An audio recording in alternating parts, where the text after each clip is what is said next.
महाराष्ट्राचे लोकप्रिय मुख्यमंत्री माननीय एकनाथरावजी शिंदे साहेब,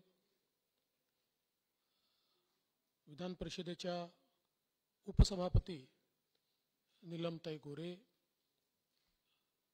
संसदीय कार्यमंत्री चंद्रकांत दादा पाटील,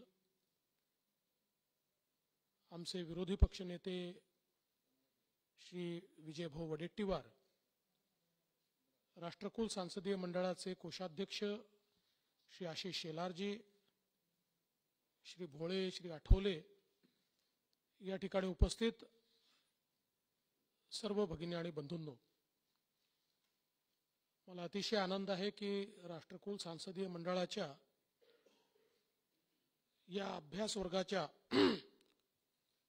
सुवर्ण महोत्सवी वर्षामध्ये आपण सगळे लोक या अभ्यास वर्गामध्ये या ठिकाणी सामील होत आहात आणि ही एक अतिशय उत्तम आणि सुंदर अशी परंपरा राष्ट्रकुल संसदीय मंडळाच्या महाराष्ट्र शाखेने सुरू केली आणि मागील 50 वर्षापासून अविरत मध्ये एखाद दुसरा खंड पडला असेल, त्यामुळे तो जर खंड सोडला तरी 50 वर्ष ही परंपरा या ठिकाणी चाललेली आहे। लोकशाहीमध्ये लोकशाहीची प्रक्रिया ही विद्यार्थ्यांना, अभ्यासकांना अधिक जवळून पाहता यावी, थिअरीपेक्षा प्रत्यक्षात काय होतं हे अनुभवातनं समजावं आणि ते बघता देखील यावं।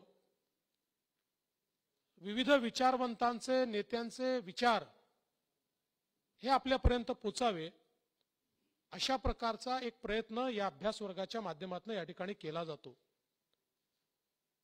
आणि मी नेहमी असं म्हणतो की या अभ्यास वर्गाला येणारे याकरता भाग्यशाली आहेत की या सभागृहामध्ये येण्याकरता लोकांना इतके प्रयत्न करावे लागतात। अनेक लोकांची जन्मभर इच्छा असते की एकदा तरी या सभागृहात बसता आलं पाहिजे।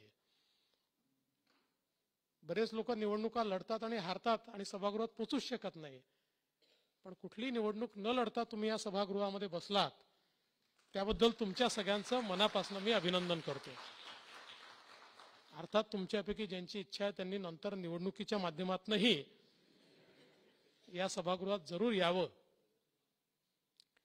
खरं म्हणजे नीलमताईंनी आपल्या सगळ्या प्रथा परंपरांवर थोडक्यात या ठिकाणी प्रकाश टाकण्याचा प्रयत्न केलाय।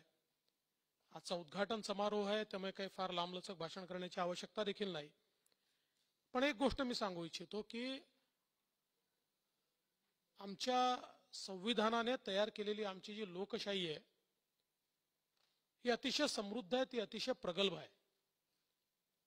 आणि मी विशेष आभार मानेन भारतरत्न डॉक्टर बाबासाहेब आंबेडकरांचे की जी व्यवस्था त्यांनी या लोकशाहीची उभी केली आहे,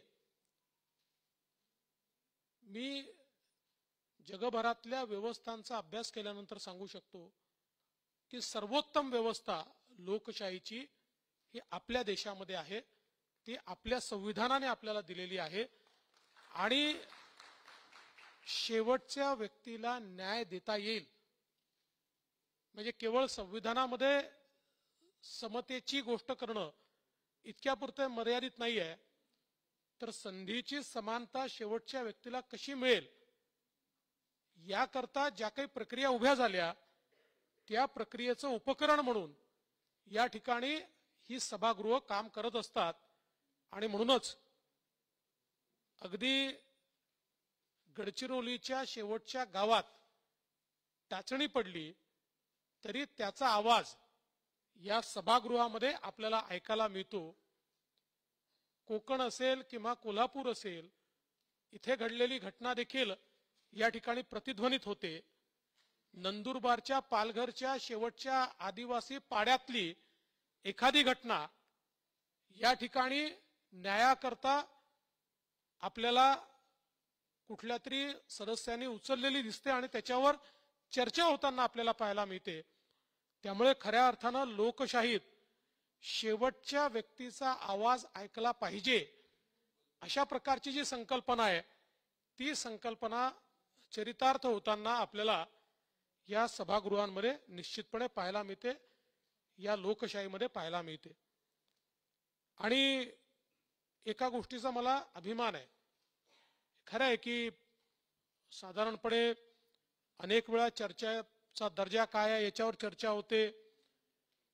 बरेच लोक म्हणतात की आता थोडा या कामकाजामध्ये ऱ्हास होतोय.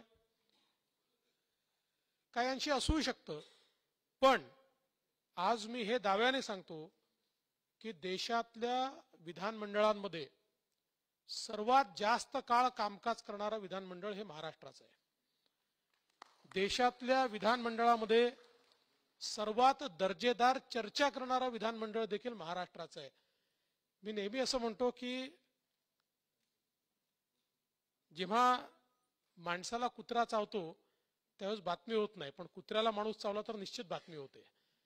त्यामुळे जेव्हा सभागृहामध्ये गोंधळ होतो, काही उलटसुलट गोष्टी होतात, काही वादावादी होते, त्याला खूप प्रसिद्धी मिळते. एखाद वेळेस सभागृह बंद पाडलं जातं, त्याला प्रसिद्धी अधिक मिळते.